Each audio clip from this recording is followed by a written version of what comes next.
Muito bom dia a todos.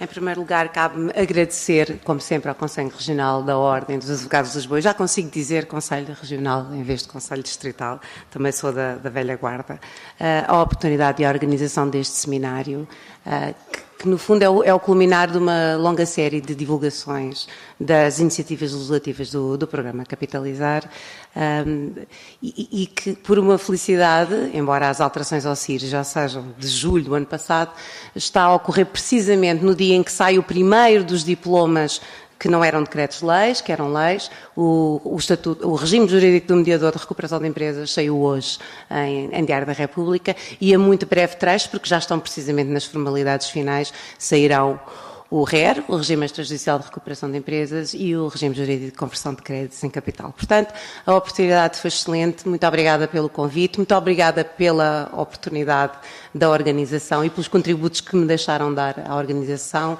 e, sem mais, vou passar à minha comunicação, que versa sobre as alterações legislativas no processo de insolvência. Ora, muito rapidamente, não posso deixar de dar duas notas sobre o programa Capitalizar.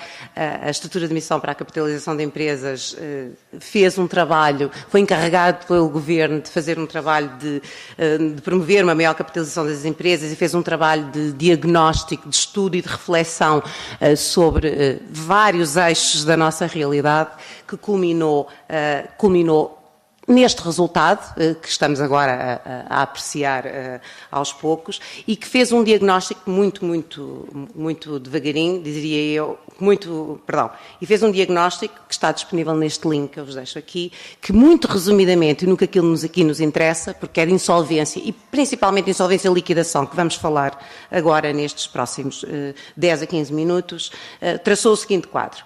Pese embora o teor das regras jurídicas aplicáveis, as empresas apresentavam-se a PER, em muitos casos, já insolventes, e chegavam ao processo de insolvência, irrecuperáveis e com baixo ou nulo valor de liquidação.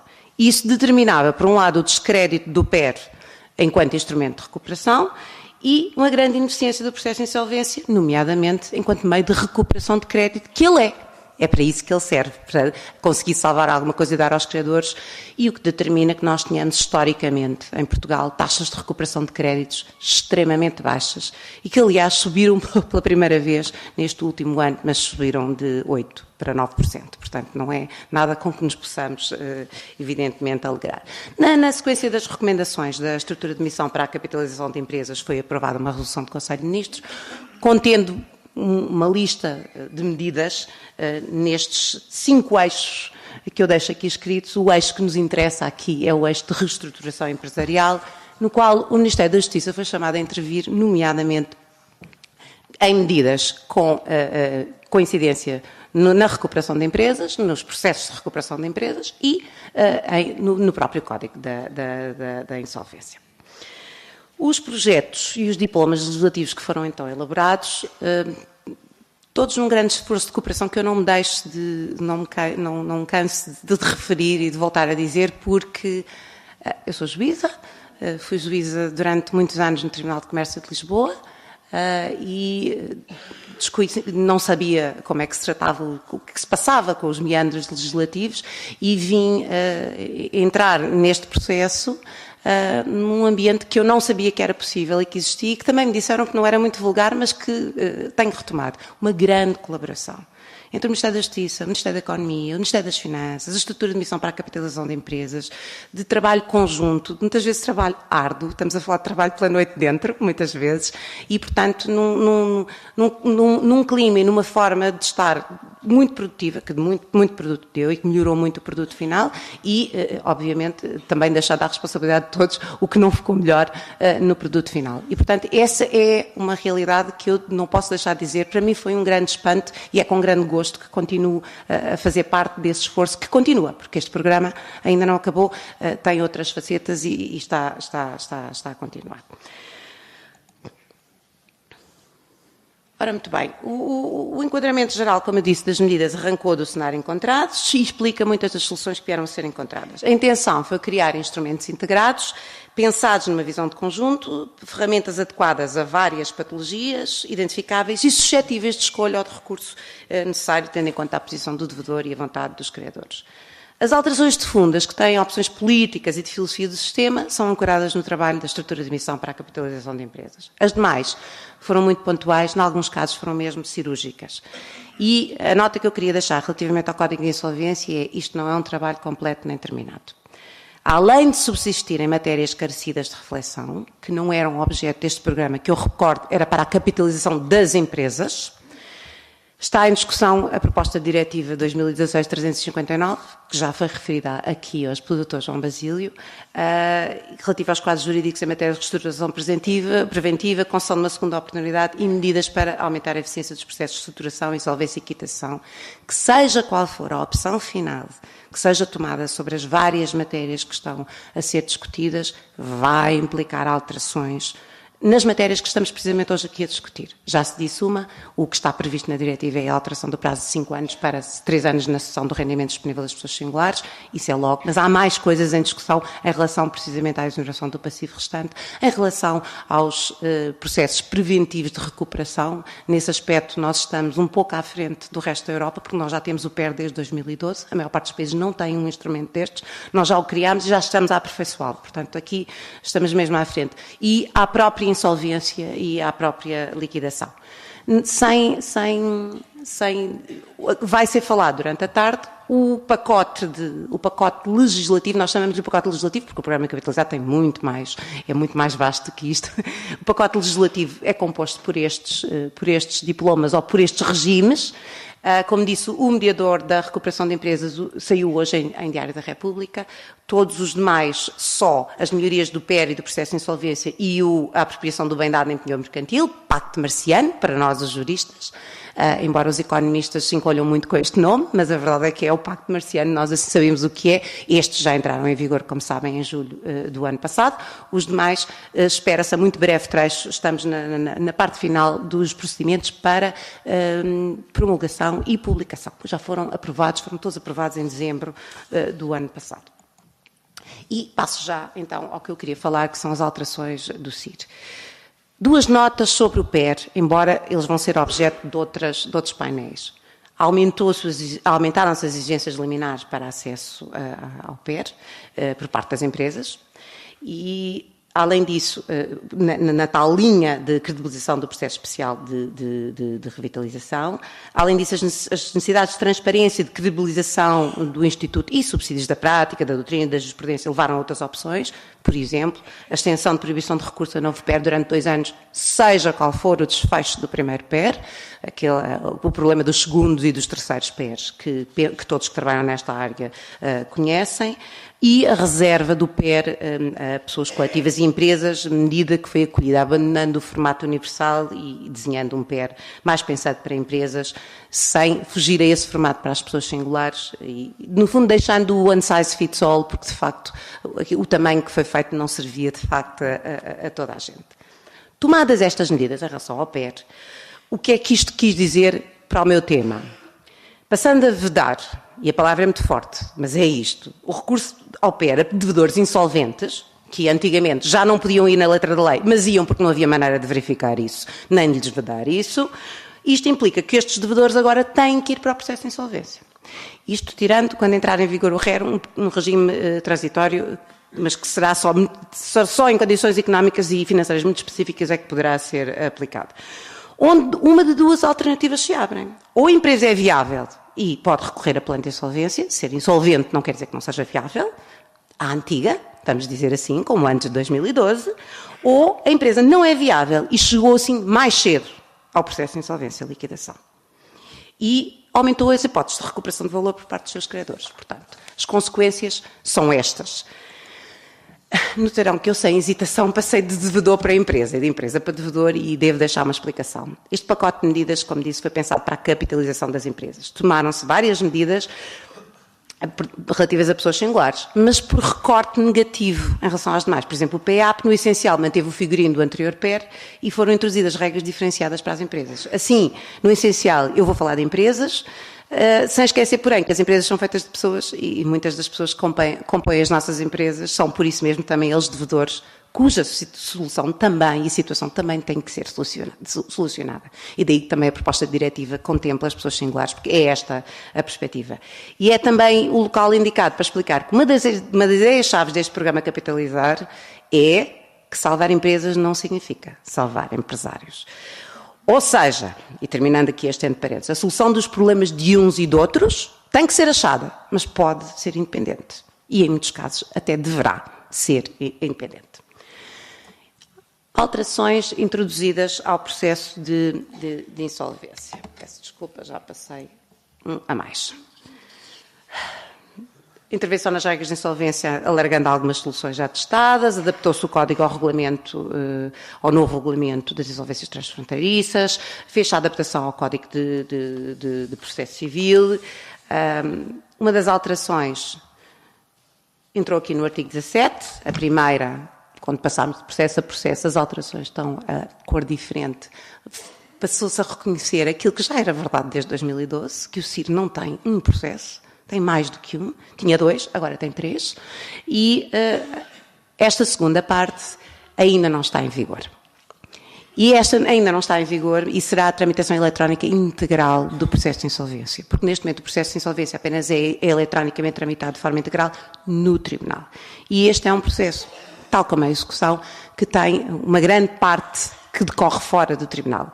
A ideia não, o que está aqui vertida em letra de lei é que todo ele passará a ser eletronicamente tramitado. Ou seja, criando uma interface para o administrador de insolvência e passando, por exemplo, as reclamações de créditos a ser apresentadas via sítios, o que permite mais transparência, economia com a inserção automática dos dados de identificação dos credores no sistema. Porém, é uma alteração que ainda está dependente de desenvolvimentos tecnológicos, que está a ser desenvolvida, que estamos à espera que esteja terminada ainda este ano, mas, infelizmente, ainda não foi possível. Temos esperança de grandes ganhos no processo a partir daqui. Aliás, a nova redação do artigo 128, que ainda não está também totalmente em vigor, há uma regra transitória no Decreto-Lei 79, é precisamente esta, e o 128 tem agora este tamanho todo. E como viram, a parte da tramitação eletrónica também é uma das partes que ainda não entrou em vigor. Quando os desenvolvimentos tecnológicos estiverem realizados, o cenário vai ser este. Todos os credores representados por advogado apresentam as suas reclamações via sítios, o que permite a visualização pelos demais mandatários. Só as reclamações enviadas em papel pelos credores não representados por advogados, porque a própria reclamação de créditos não exige mandatário, terão que ser consultadas fisicamente. Elas são já hoje uma maioria e continuarão a ser certamente uma minoria e serão também certamente uma minoria. Isto implica, desde logo, muito maior transparência e traz outra consequência, estou convencida, um aumento do número de impugnações, que no final traz mais trabalho, mas mais justiça, penso eu. Ora bem, com a intenção da aceleração da recuperação de créditos, e deixem-me dizer-vos que o diagnóstico da estrutura de emissão em relação aos processos de insolvência, absolutamente justo, eu só tenho uma visão parcelar, eu no fundo tinha a visão parcelar dos meus processos, por muito grande que o meu tribunal fosse, e sabem que é grande, por muito grande que fosse, eu só tenho uma visão parcelar, mas é absolutamente justo, a insolvência demora demasiado tempo, verdade, e recupera-se muito baixo valor para os credores. Tudo verdade, portanto. Com a intenção de acelerar a recuperação de créditos, precisamente alterou-se o artigo 136 e introduziu-se uma nova fase de verificação e graduação de créditos, ou antes. Dentro da fase de verificação e graduação de créditos, introduziu-se a possibilidade de antecipação dos momentos de verificação de créditos. E é esta a redação. E então, com este modelo, os créditos não impugnados e impugnados sem resposta são verificados mais cedo. Ou seja, no primeiro momento em que o juiz toca no processo, após decorridos todos os prazos e feitas todas as notificações que tenham que ser feitas, o juiz, a primeira coisa que faz é verificar os créditos que não sofreram impugnação ou que foram impugnados sem resposta. Portanto, dando corpo a uma regra que já está no Código. E a partir daqui, isto é uma coisa certificável, extratável, contabilizável, quando antigamente não era, enquanto não se passasse para a fase seguinte. Pronto, isto é a primeira coisa. E depois, fica na mão do juiz, e eu quero chamar a atenção para isto, porque o ficar na mão do juiz significa isto mesmo. O juiz decide, e é um poder que ele tem, e é um poder que ele tem, mas está na mão dos advogados fazer esta sugestão quando a situação o justifique. A possibilidade seguinte. Na mão do juiz, a possibilidade de subsistir impugnações que passem por controvérsia de facto após a tentativa de conciliação ou a dispensa desta, opta por fazer, desde logo, sentença de graduação de créditos, observando, quanto aos créditos não verificados, as cautelas são previstas no artigo 180, número 1 do CIR. É o número 7. O que é que isto quer dizer? Isto quer dizer que, quando os créditos que subsistem impugnados, por exemplo, temos 100 credores, 10 créditos são impugnados quanto à matéria de facto. Direito resolve-se logo e é dada a sentença. Esses 10 créditos são, por exemplo, créditos respeitantes a trabalhadores. Até pode ser parcial.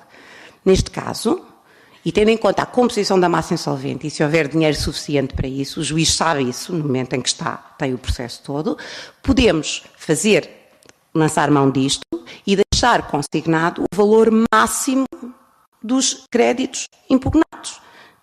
E com isto dá-se uma sentença final, e eu queria frisar isto, que esta sentença é a sentença final, não é uma primeira sentença, não é uma sentença provisória, é a sentença final, damos a sentença final e o dinheiro correspondente à parte impugnada fica guardadinho, quando chegar ao fim, se eles tiverem razão, é-lhes distribuído como já foi ordenado na sentença, se não tiver razão, faz-se um novo mini-rateio pela ordem da sentença, excluindo esses 2 credores. Ou seja, até que, no fundo, a sentença é final, mas a graduação carece de confirmação ulterior. Até que essa confirmação seja emitida, que é após o julgamento e decisão conforme o montante máximo graduado, o montante que cabia em rateio a tal parcela é libertado e entregue ao credor respectivo. Se não se vier a confirmar, as quantias depositadas são rateadas pelos demais credores. Um exemplo muito simples. Mas mesmo muito simples. Um trabalhador reclama um crédito de 100, verificado, e uma parcela a título indenizatório, impugnada e a depender de prova, de 50. Num processo em que a massa insolvente é composta exclusivamente por bens móveis e há só 2 outros credores comuns. Eu disse que era simples. Este é exemplo de escola. E então, o aspecto da sentença, e atenção que é o aspecto da sentença como eu faço as minhas sentenças, isto não é universal, como é evidente, mas o aspecto da sentença será este. Julgo verificados os seguintes créditos, ao trabalhador X, que é o nosso único trabalhador, 100. Ninguém impugnou estes estão limpinhos. Os 50 que foram impugnados estão verificados condicionalmente nos termos do disposto número 736 do CIR. E a seguir graduo para serem pagos por produto à venda dos bens apreendidos, em primeiro lugar, os 100 do trabalhador X e 50 a pagar nos termos previstos no artigo 180, número 2 do CIR. E pronto. E assim está feita a sentença final. Quando chegarmos ao fim, fiz o julgamento, respondi à matéria de facto, dei a sentença e disse, sim senhora, tem toda a razão, tem direito aos 150. Vou lá e faço só a confirmação do 180, número 2 do CIR, que já é uma coisa que eu faço hoje quanto aos créditos verificados condicionalmente, como sabem. Este ponto para mim é muito importante. Esta norma, quanto a mim, é uma norma importante, mas que carece de ser interiorizada. Isto poupa muito trabalho a toda a gente e, principalmente, permite aos outros credores receber logo. Porque como é a sentença final, pode-se fazer o rateio final. E pode-se fazer tudo. E, portanto, os senhores advogados cabe-lhes olhar, porque têm tudo na mão para olhar e dizer esta situação parece enquadrar-se aqui. Atenção, como é evidente, se o crédito está a ser discutido, é um credor hipotecário que tem um crédito que comerá todo o bem e que está a ser impugnado em mais de 80%, não vale a pena requerer, porque juiz nenhum vai dizer, não, eu preciso de discutir este crédito, como é evidente, eu preciso saber se há ou não há direito de retenção, enfim, aquilo que sabemos. Ou seja, é muito claro, na minha cabeça, pelo menos é muito claro os casos em que isto se aplica e que não se aplica. E eu vislumbro perfeitamente imensos casos em que eu teria aplicado isto se eu tivesse esta norma. E alguns casos em que confesso que praticamente a apliquei sem ela existir, de alguma maneira. Mas a verdade é que isto permite que todos vão para casa mais cedo, à exceção dos que ficam a discutir. Mais nada, e os que ficam a discutir, discutem. E não precisamos de mais confusões. Portanto, é uma decisão exclusiva do juiz, o que significa que se requererem ou sugerirem, como sabem, quando é um poder do juiz, mas é um poder vinculado, não, se for indeferido não há nenhuma nulidade, não é por aí, é um poder, nesse sentido, discricionário, não é vinculado, peço imensa desculpa, mas a verdade é que se não o sugerirem, não o requererem, provavelmente também não é chamada a atenção. E eu sei que isto tem passado mais ou menos despercebido, eu bato muito aqui porque eu consigo ver muita utilidade.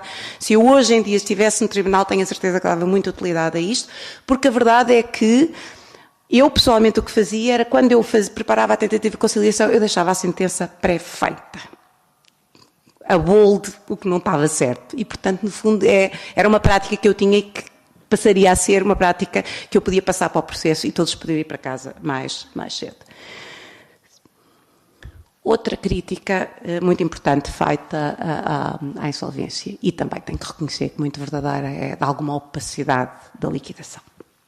E isto é mesmo assim, nós temos um órgão encarregue da liquidação, temos uma liquidação que é muito diferente das outras liquidações que se fazem judicial. E esta nem sequer é uma liquidação judicial, é ali um tertium genus, não é extrajudicial, não é judicial, no sentido não é o tribunal que vende, mas temos um órgão próprio, que é um órgão do processo, encarregue de fazer a liquidação. Há alguma opacidade, mas a verdade é que nós estamos aqui a lidar com realidades absolutamente distintas e completamente diferentes. E esse assunto crítico, acelerar a liquidação e torná-la transparente, determinou que se estabelecesse como regime de regra para a alienação, permanecendo a decisão sobre a modalidade da venda na disponibilidade do administrador judicial, porque estamos a falar de massas insolventes com composições às vezes absolutamente extraordinárias, quer em termos de composição, quer em termos de localização, quer em termos de natureza, às vezes é mesmo disso que estamos a falar, de coisas absolutamente extraordinárias, que podem vir desde um monte de obras de arte valiosíssimas até 6 milhões de porcas e parafusos, e estou a citar casos reais, casos reais, e portanto, e podemos ter bens espalhados ou direitos espalhados em países até à Ásia, e portanto, esta decisão nunca podia deixar de ser a decisão do administrador da insolvência. A opção é a transparência, é a sindicabilidade, mas reconhece esta diversidade da alienação de uma massa insolvente. Alienar uma massa insolvente não é alienar um bem penhorado. É completamente diferente. Pode ser a mesma coisa, quando só houver, se a massa for composta de um só bem, mas será um acaso, não é essa a ideia.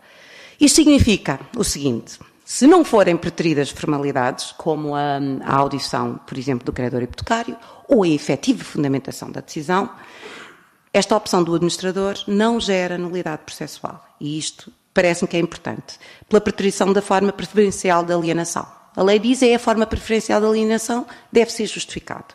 Também não há necessidade nem de autorização, nem de sancionamento pelo tribunal da modalidade escolhida, mas há um dever de fundamentação prévia por parte do administrador e cognoscível nos autos, como é evidente.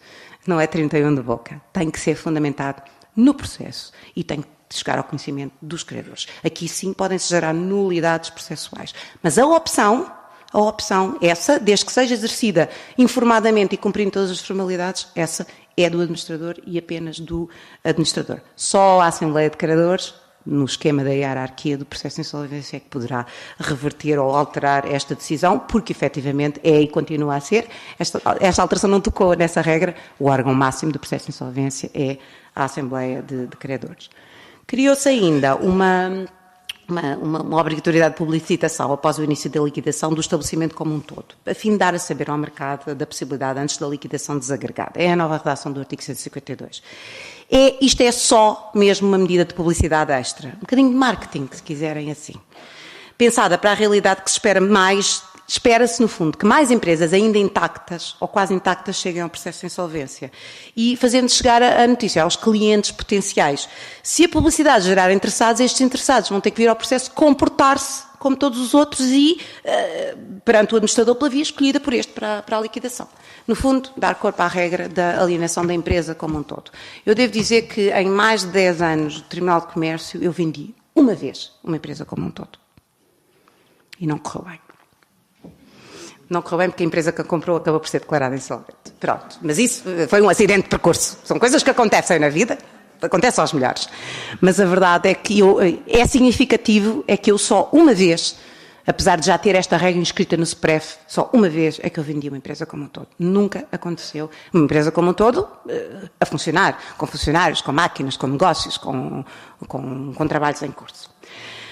Nas insolvências das pessoas singulares já se falou aqui muito e eu vou passar por cima disto e deixando a seguinte nota. A questão da contagem uniforme do prazo de cessão do rendimento disponível, o famoso 233 número 7, que já se aqui falou, é uma norma que trouxe benefícios e trouxe algumas desvantagens também.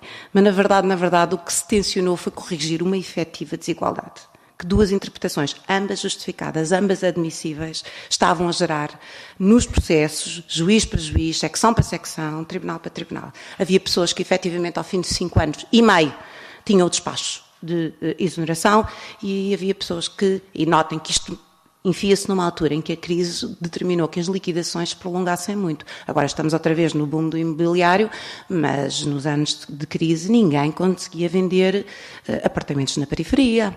Era muito difícil, estava muito tempo, os próprios bancos não recebiam mais e todos sabemos, e portanto houve pessoas, estou convencidas, que chegaram aos 10 anos, entre tudo.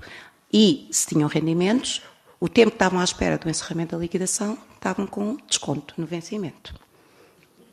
E, portanto, na prática, estavam em sessão do rendimento disponível 8, 9 ou 10 anos. E isto era uma injustiça que importava corrigir e foi corrigida. Neste aspecto, não de forma perfeita, como é evidente. Na qualificação da insolvência, que é outra daquelas matérias que tem que ser muito bem pensada e refletida e que não entrou aqui neste pacote, que fizeram-se duas correçõezinhas, no fundo garantindo que o prazo para requerer o incidente nunca começa antes da apresentação do relatório por parte do administrador de insolvência, era assim o mínimo dos mínimos. A questão da nomeação do administrador, o que eu vos tenho a dizer é o seguinte, manteve-se a regra base, e a regra base é o juiz que nomeia o administrador, agora pelo sistema aleatório. Mas o sistema aleatório pode ser aleatório ou pode ser mediante acolhimento da escolha. Não é a escolha aleatória do juiz, é a escolha pelo juiz no sistema aleatório. Mas, no fundo, para facilitar a tramitação dos PERs das empresas em grupo e das insolvências das empresas em grupo, permite-se agora a nomeação do mesmo administrador para todas as empresas do grupo, prevendo-se agora um outro administrador, um administrador ad hoc, só para apreciar os créditos intergrupo, no fundo para tirar o administrador de insolvência daquele papel desconfortável de põe chapéu e tira chapéu. Agora eu sou administrador da sociedade de filho e vou reclamar créditos à sociedade de mãe. Agora eu sou administrador da sociedade de mãe e digo, você não tem razão nenhuma, esse crédito não existe. E, portanto, isto é uma posição, no mínimo, chata, perfeitamente capaz de ser desempenhada, verdade, mas é uma posição no mínimo, e portanto tirou-se daí essa parte. Alargou-se também a possibilidade de requerer a apensação nos processos de insolvência em sociedades de relação de grupo. Passou a ser obrigatória a referência na lista de 129 e na relação de 154 dos valores dos bens compreendidos na massa insolvente que garantem dívidas de terceiro.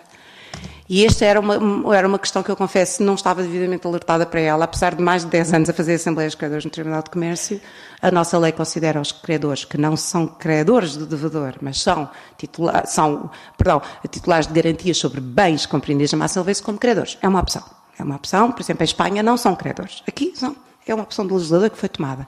Mas a verdade é que esses credores, regra geral, estamos a falar de credores hipotecários, reclamam sempre o crédito todo. Pois claro, eu se lá estivesse fazia o mesmo, evidentemente. Mas o crédito deles está limitado pelo valor dos bens. E, portanto, eles não deveriam nunca votar nas assembleias com um valor superior ao valor dos bens, que na altura já a inventário já está avaliado. Mas uma coisa não era relacionada com a outra. E eu, de repente, olhando para trás e pensando nisto, pensei que eu nunca me tinha preocupado com isso numa Assembleia. Provavelmente bateu tudo certo, de certeza. Mas a verdade é que eu nunca sequer tinha me preocupado em fazer essa correlação. E daí que se tenha posto esta obrigação de pôr, quer na lista de 129, quer na lista do 156. E perguntam, porquê na lista de 129? Porque, quando formos para uma Assembleia de Plano de Insolvência, a lista de presenças é a lista de 129, já não é a lista de 156, porque à partida a lista de 129 já está presente. E finalmente, para acabar com os pormenores, a possibilidade de efetuar pagamentos por transferência bancária, eliminou-se a questão dos cheques que determinavam filas e filas à porta do tribunal. E é uma coisinha pequenina, mas que em termos de dignidade humana me parece que foi... E de facilitar o trabalho, mas principalmente de dignidade humana. Sempre me custou muito as filas, especialmente as filas dos trabalhadores, para receberem cheques de quantias, muitas vezes miseráveis, de insolvências decretadas há uma série de anos. Isso, pelo menos, acabou. Gostávamos de lhes devolver mais e mais cedo. Estamos a trabalhar nesse sentido. Pelo menos já acabámos com a fila. Clarificaram-se algumas questões quanto ao trânsito julgado em matéria de plano de insolvência e estendeu-se ao devedor a legitimidade para requerer o prosseguimento de ações de verificação e graduação de créditos e de separação e restituição de bens em caso de encerramento após a homologação do plano de insolvência. Muitas vezes o plano de insolvência não acautela o destino das ações e se o processo é encerrado, o credor não tem interesse em que a situação seja definida por continuar a reclamar o crédito pelo máximo, mas que o devedor pode ter interesse e já começámos uma ação, podemos acabá-la.